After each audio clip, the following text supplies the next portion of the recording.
Welcome to Private Lending Insights. I'm your host, Rocky Butani. In this episode, I interviewed Jeff Tesch, CEO of RCN Capital. RCN is one of the largest private lending companies in the United States, primarily a wholesale lender working with brokers. I asked Jeff to share some insights on what he's seen in the first 2 quarters of 2026. We talked about capital markets, loan volume. We talked about the 4 states where they're doing the most volume at this time. We also talked about RCN's new division, Structured Finance Group, which focuses on large rental portfolios and multifamily loans. I hope you find this episode to be insightful. Here's my interview with Jeff Tesch. All right, Jeff, thanks for joining me for this episode of Private Lending Insights. How's everything at RCN? Good. Rocky, thanks for having me. As always, a pleasure to be on your podcast. Things are pretty good. We're midsummer now, so, it's a little weird in the summertime. You lose some investors to vacations. The buying slows down a little bit during the 4th of July, but it's usually a pretty short-lived exercise as people get right back at it after vacation. Sure. Well, let's talk about the first and second quarter of this year. How's private lending been for you, and as far as loan volume and the growth of RCN? Yeah, so it's interesting. So we had come off a very solid year last year. And this year we expected certainly 2 components. One, DSCR to slow down for a couple of reasons. And number 2, we expected fix and flip to pick up. And actually, I'll add on a third, which is ground up construction. We expected that to pick up as well. And that's pretty much what we've seen this year. With the rates staying higher for longer, the more and more DSCR, which is the long-term rental products, for those of you who don't know, are having a tough time penciling out. In addition to that, the competitive nature of that product has opened up that product mix to conventional lenders, so not just business purpose lenders such as myself. And that's really taken the limited number of rental deals and sort of kind of squashed the volume a little bit on business purpose side across the landscape. On the other hand, for us, fix and flip loans are up, as well as ground up. So whether that's because our investors are finding opportunities today, when we talk to our investors, they're certainly having to find new ways to find properties, whether it be off-market auctions or various kind of MLS scrubbing. There's a lot going on to find the deals today. It's very challenging, but as a wholesale lender, our brokers are sending us deals, so no complaints there, Rocky. Right. And let's talk about capital markets. Anything noteworthy as far as capital for private lending these days? Yeah, it's interesting. So, we're midway through the year, and you attend many of these industry-wide conferences, and the theme has been the same this year, which is the performance of our products, both rental and fix and flip, is solid. And what that has led to is an amazing and a truly amazing amount of capital that wants to own these products. And there's any number of ways for the capital participants, whether it be insurance, securitizations, whole loan trading, any number of ways for folks outside of origination to participate in these loans. But the loans are in demand, and I would say mainly because of performance. And there's been a lot of companies that have done securitizations. I mean, other private lending shops have done securitizations. I know you're friendly with a lot of your larger competitors in the space. Are you seeing a lot more securitizations this year as opposed to last year? Has that slowed down, or is it picking up? Yeah, last year there was a significant spike in securitizations. This year it has stabilized, but it's not because of a lack of demand for the paper. It's just a lack of product by originators to be able to feed these securitizations. When you go down the road of a securitization, you are beholden for that paper. And as especially on the residential transitional loans, when those loans roll off, you have to replace them. And that's a big commitment in a challenging origination environment like we're in today. So by that you mean that lenders may not be as confident that they can keep up with the volume to refill the loans in that securitization, right? That's exactly Yeah. right. And that commitment is ironclad. So you need to be able to refill those loans into the securitization until the securitization runs out. But, listen, the money is there, Rocky. Like the appetite for the securitization is there. Originating the product is a different conversation. And is there anything happening well, I guess this is an obvious one, with the housing market the way it is, that this is due to probably high interest rates that are slowing down sales. Is that an issue for some of your end customers that are flipping houses or building? Yeah, like I mentioned, for us, rental is off, uh, whether it be residential transition or ground up, is increasing on our side. But that is largely attributed to our partners out there who are doing an amazing job in finding these deals, and also specific geographies. We've really put a big focus on the Midwest, and that's paying dividends. Other areas of the country are struggling a bit, especially when it comes to finding the fix and flip properties. Florida continues to have its challenges, although as we were recording here in July, I would say that the market in Florida has stabilized. So fingers crossed for a quiet hurricane season this year. If that's the case, I expect things to be trending in a positive direction in Greater Florida going into the fall. But there's other markets as well that it's more of the same. Texas, especially the Austin area, continues to be a challenge. California, as you well know, continues to be a challenge. Although I will say this, if you buy it right in California, there is definitely money to be made, but it's all on the buy. And then on the East Coast, the Northeast continues to be really hot, which, doesn't really kind of fit the narrative of everyone moving south and not staying in the North. Properties in the Northeast today are as tight as they've ever been as long as I've been in this business right now. So anyone in the business of fixing and flipping is doing really well if they can find assets. Rental continues to be difficult, finding ways to pencil those deals out. But it's really, as always, Rocky, a geography game when it comes to sort of the inventory across the U.S. But there are pockets of growth. And with some of the states that you mentioned, I had it on my list to ask you about a few states in particular, because from the data that I see from our partners at Forcasa and Elementix, I can see that in the last 12 months, it seems like Ohio has been the state where you've done the most loans. I see that it looks like you've done over 550 loans in the past 12 months in Ohio. So I wanted to go over these top states for you and get your take on it. Why Ohio? What's the deal with that particular state? Well, not to sound like a Chamber of Commerce representative, but believe it or not, the state of Ohio was recently ranked by CNBC as the number one business friendly state in the entire United States economy, which is just mind blowing. Like you never think a northern state, right? Ohio's up north. You would never think a state like Ohio would win that award, but they do. And this isn't something that happened yesterday. We've been making loans in Ohio for a long time.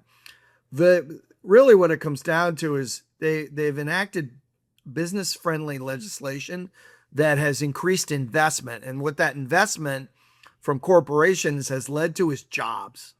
And when you increase jobs, housing follows quickly afterwards. And in a northern state like Ohio, there's a ton of legacy inventory there that is just ripe for fix and flipping. Columbus is the shining star, hands down, in the state of Ohio. But you can't sell some of these other areas short either, whether it be Cleveland, Cincinnati, Dayton. Like, these are all areas that are growing, and they're attracting new investment that is leading to the jobs that I spoke about, which is leading to housing, both RTL as well as ground up. And because the housing is a bit more affordable, we're still seeing DSCR rental loans pencil out at a pretty good clip in Ohio. But at this time, are most of the loans that you're doing in Ohio RTL for fix and flip and ground up construction? Yeah, they are. And that's a change. We used to have more rental loans in Ohio. But once again, we're seeing that investment from local investors in rehabilitating that inventory, which it's great for the investor, but it's even better for the communities, bringing these housing, really a much needed housing solution up to par in those communities. And Ohio historically has been one of those states that has a lot of housing that's in the lower value, or at least for lenders, they tend to be smaller loan amounts. Are you seeing a lot of these loan requests that come in that are loans that are too small for what RCN can do, or is that a factor at all? In some of the tertiary markets, we do see housing that is below $100,000, which is kind of where we lose interest. But for the most part, no. The growth in the state of Ohio has led to higher housing prices, but they started at such a low level that, if you were to hear these specific deals, you'd be like, oh, that sounds like an amazing deal, which it is. It's just they're starting from a lower level. And today that housing is still affordable in the state of Ohio. And let's move on to the next state over, Pennsylvania, where you've done over 400 loans in the past 12 months. Anything noteworthy in Pennsylvania compared to, let's say, in the past few years? Yeah. So Pennsylvania is really a story of dated housing that needs rehab. The economy's fine. It's solid. Coming from Ohio to Pennsylvania, it's not the same story, but it is a story of growth. And Pennsylvania, especially in some communities that are often overlooked, such as the Pittsburgh, the Lehigh Valley, we love these areas. I mean, Philly continues to be a strong market for us as well, but some of these other areas of Pennsylvania have really gotten our attention. When you think about the Lehigh Valley, there's been a tremendous amount of investment with warehousing and investment along medical. And once again, all this leads to more needs for housing. A ton of housing that was built in the 50s and 60s, 70s that needs rehab, that's ripe for investors. And of course, Pittsburgh is a Renaissance story. While the steel industry continues to thrive there, it's so much more now. And investors are really taking advantage of it. Yeah, definitely. And it's also been a city that has always been historically affordable, and I'm sure that's still the case today compared to other parts of the state. Yeah, it really is. And that affordability goes a long way to making investors feel a sense of comfort when they're buying these assets. They know that if they buy them right, they're going to make money. Absolutely. The next state over that I was kind of surprised about is New York. I see that you funded over 300 loans in New York in the past 12 months. I don't think that was the case in the past. What's happening in New York that's causing the uptick in your loan volume there? Yeah, that's really a story of not New York City. It's outside of New York City. Long Island continues for us to be an incredibly strong market. We're doing amazingly well in Long Island. And as a suburb of New York is absolutely thriving, but New York City's not really our bread and butter. A ton of multifamily housing there, which isn't what we concentrate on. We concentrate on the single family. And once again, and it sounds a bit of a broken record here, Rocky, but it really is about finding pockets of housing in the United States that were built 30, 40, 50 years ago that need rehab. These communities are strong, they're thriving, they have good roots, strong employment bases, and folks in their 30s and 40s that are buying a house today, they just want to move into a house that's move-in ready. All of these houses, for the most part, were built with strong bones, and investors are taking advantage of them. Long Island's been fantastic for us, Westchester County, even upstate. We've done really well in the greater Buffalo area as well. We're seeing a lot of growth jobs from some of the areas. The Midwest is bleeding over into the greater Buffalo area.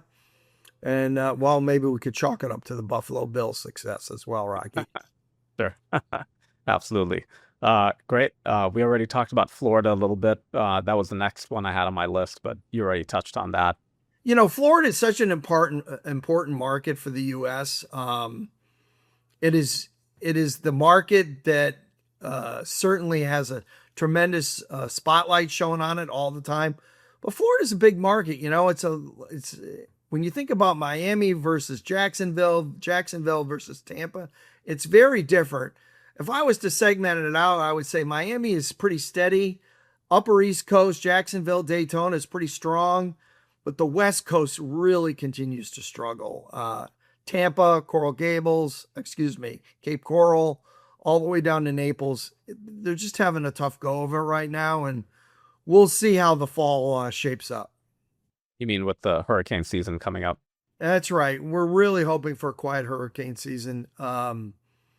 We've turned the corner. The insurance market is stabilized, which was a big problem last year. But whether it be the state of Florida, or the actual privatization of some of these insurance markets, it has stabilized the market, which is starting to turn things in. It was getting to the point where investors were penciling out deals, and they weren't penciling not because of the property asset acquiring price, but it was actually the insurance that was driving these into negative cash flow.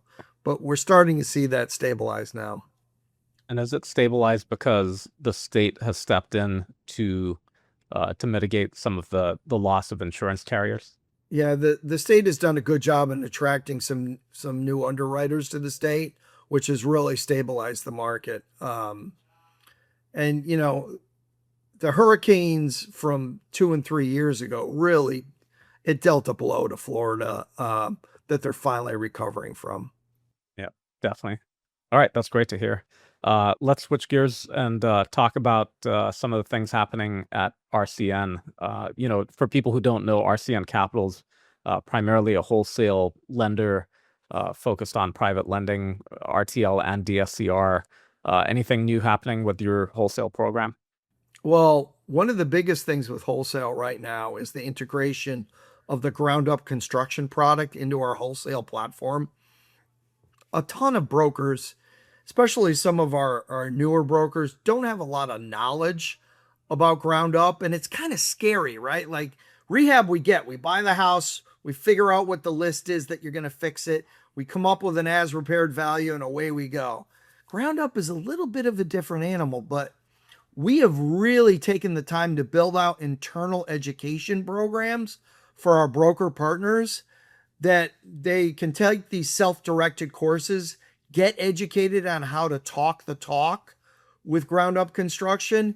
And these partners that have taken the time to invest in the training with their employees are really starting to see a market that is underserved from a wholesale component. And we're really starting to see some volume there, Rocky. It's also something I see where brokers have a tough time with construction deals because there's a land component, there's the horizontal phase, and then there's a vertical, and they don't know how to navigate it. And but that's great that you have those resources available to all of your broker partners. Yeah, the education is key. I mean, we have a program that's called Amplify, and it's self-directed, 24 hours a day, 7 days a week. We allow our partners for free to educate their employees, and we believe that if we give to those partners what they need to be able to sell, we will be rewarded in spades. And by not charging for it, it's just taken off and exceeded all our expectations, Rocky. Yeah, and a lot of credit to you because RCN's been very good about the education component for your broker network. So I'm glad to hear that's paying off. Appreciate that. Yep, yep. So I saw an announcement that you have a new division called Structured Finance Group. Tell us a little bit about that. Yeah, so SFG, the Structured Finance Group, really. So listen, we've been in business a long time, 16 years. We built the company on single family housing, fix and flip, and then we added rental, and then we added ground up, right? That's our core. But we would get these requests for larger portfolio style loans that most of our sales folks really weren't equipped to deal with. We had the access to the capital to be able to fund these, but we didn't have the internal team with the education to be able to talk about it. So not only the larger portfolio single family deals, but a multi-family, whether it be buy, fix, and refi, or even some stabilized. Now, the Structured Finance Group got rolling about a year ago. And then, of course, some of the legislation on the larger portfolios that our government has decided weren't so favorable to the U.S. housing kind of put a squash on some of that financing for these larger deals. It's coming around again now. But what we've seen is that the more structured, really serious investors that own hundreds and hundreds of houses, they're always looking for that next source of capital, and we're glad to be in that game. I will caution everyone though, it is challenging right now. That capital for the larger deals is in flux, and it's not as stable as it was previous to this legislation. And the legislation you're talking about is that larger housing bill that it restricts the number of houses that an institution can own. That's correct. And that legislation, now enacted, has put some uncertainty into the larger capital markets that everyone is sorting through right now. And it's certainly sort of put a dark cloud over the larger portfolio deals. But we believe that as summer unwinds, there'll be some clarity there from a capital standpoint, and we'll be back. We'll see more capital flowing into that area. But it's been great for us to be able to segment that area out and be able to put specialists behind it that know the products and know what the investors need. And if it's not a large investor with hundreds of houses, how about just a smaller portfolio? Let's say between 5 and 50 homes. Is that still something that's handled by the Structured Finance Group? Anything over 20 homes would be Structured Finance Group, and anything under 20 homes in one single transaction would be handled by the regular account executive at RCN. The Structured Finance Group is really for these multi-million-dollar transactions. And you mentioned multifamily being part of that. How many units are we talking with those types of deals? 0 to 9 is still handled internally by the regular rep. Once you get over 9, you get into a much larger deal, and that would be handled by the Structured Finance Group. Once again, multifamily has nothing to do with the housing bill, but there was some belief that the multifamily product overall was overbuilt in the U.S. Capital was pretty nervous about that coming into this year. We're starting to see some data now with absorption rates really much better than folks had thought they would be, especially in Class A apartments, which is great news for the multifamily. Most of their loans that we're originating are B and C class rehabs with a eventual takeout. And for the takeout, is that something you guys are originating? It is, although it's a struggle right now. The takeout for some of these deals is extremely difficult. The capital still has some trepidation around it. Interesting. And What? How did the name come about? Was this a company that you acquired, or is this a new division and you just decided to give it a different Yeah, name? we will absolutely chalk that up to the unbelievable, amazing internal RCN marketing team. They took the challenge of creating a name for the group and did a great job with it. Nice. And then is that program still available nationally in all the states that you currently lend in with RCN? Yeah, the states that we're in, that program is available and active.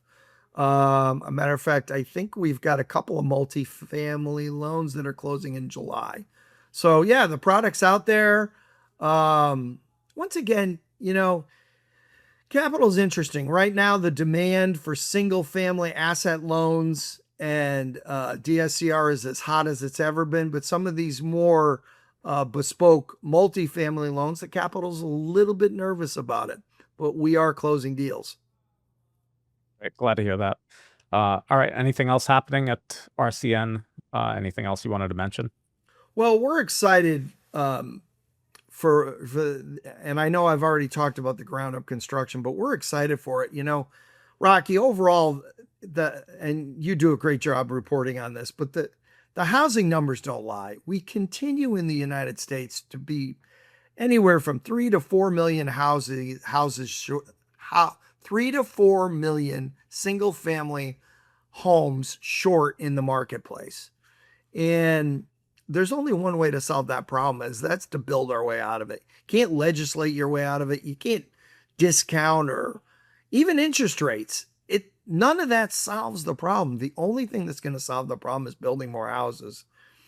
We as a private lender specialize on funding homes for new construction in existing communities. So why, yes, large, especially publicly traded new construction companies are very important, and the work they do will help. But there are any number of investors around this United States that have opportunities to build new construction on existing lots in existing communities. We call these infill lots. These lots are everywhere in every community in the US, and they're just lots that were never built on. The investors negotiate, they buy the lots, and then they build similar housing in established communities to what's already there. And they typically, because they're in such established communities, they sell very quickly. Rocky, we believe that this opportunity going into the fall is only going to continue to have an amazing tailwind, and we're excited for it. Definitely. And let's talk about another thing I wanted to ask you about is technology. Anything major happening at RCN? Because it seems like a lot of other lenders are going through this transformation of internal technology and portals and taking in loan requests. What's your thoughts on that? Yeah, so of course, a bridge loan network, which is our proprietary system that was brought onto the house about a year and a half ago now. Seems like yesterday. That technology was built from the ground up as the platform to be able to originate loans, not only for RCN, but all of our broker and correspondent partners have that internal access to the portal where they can manage their pipelines, run their deals, get them funded. We are about 9 months into updating the next generation of that system. We're probably 4 or 5 months away from, it'll probably be the end of the year. Nothing goes as quick as you want. The next generation of our proprietary technology, I can't say more than that right now, but it's coming, and we're super excited about it. Right. You excited for conference season as well? Not really. Listen, Rocky, you and I have gotten to know each other so well, and we see each other on the road. I enjoy the summer so much because you get a respite from that travel season, right? Like, it's a nice long break without having to get on a plane and go somewhere. So yes, it will be coming to an end here in the fall. I'll be back at it as always, but I'm definitely enjoying the travel break this summer. Yeah, me too. Well, look forward to seeing you at the next one. Well, one thing I wanted to wrap up on is get your thoughts on what you see happening in private lending for the rest of the year. If anything's going to be different, any predictions or any thoughts about the next 2 quarters? Well, I think some of what we talked about today continues to be a theme, which is number one, the DSCR market, the rental market, that single asset rental loan continues to be a challenge to pencil out in a lot of markets. In addition, for the business purpose lenders, you're going to continue to see that increased competition from conventional owner-occupied lenders. And listen, it's just this simple. As the market continues to stagnate on the owner-occ side, lenders need to stay in business, and they have found that they can originate a rental loan the same way the business purpose lenders can, and that's chipping away at some of the business purpose lenders. Not only individual loans, but larger structural changes in how that's being seen across business purpose. And it has to be taken into account when you're planning for your growth going into next year. In addition to that, we think if we get a meaningful interest rate move, which we don't anticipate this year, a lot of that inventory is going to get sopped up pretty darn quickly. So lenders should be ready for that, although we don't anticipate it anytime soon. You mean you think it's going to just stay steady where it is now? That's our prediction.